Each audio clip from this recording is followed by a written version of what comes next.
Beza dengan Coach Adi bila kau memperlekehkan, kau cakap dia tak cukup RAM lah, pekerjaan aku sebenarnya it's a bit too much lah.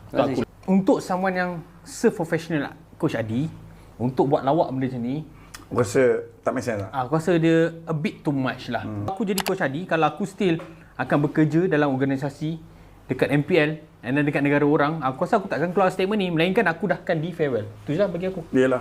Aku paling tilted ataupun triggered kalau kau dah fail, kau banyak bunyi. Kau faham tak? Aku tak boleh terima. Kau faham tak cerita aku sekarang? Dia dah fail as a head coach, tak kisah dia nak bergurau ke, dia nak buat lawak ke, dia dah fail tau. Faham tak? Dia tak ada hak bila dia dah fail, dia nak cakap yang statement-statement yang dia keluarkan tu lah. Kalau dia nombor 3 is okay. Dia nombor 3 aku tak ada masalah. So, Playoff pun tak pergi kan? yelah, itulah playoff pun tak pergi. Nombor 7 kan. Coach luar masuk, tim tu kalah, okey, tak ada masalah. Bukan sebab Bukan dia. sebab tu boleh meremehkan lah. Player yang silap. Kalau coach Malaysia, kau tak layak jadi coach lah. Aku takut ke depannya bakat-bakat coach Malaysia ni tak boleh nak berkembang dan kita komplain. Sedangkan kita sendiri yang tutup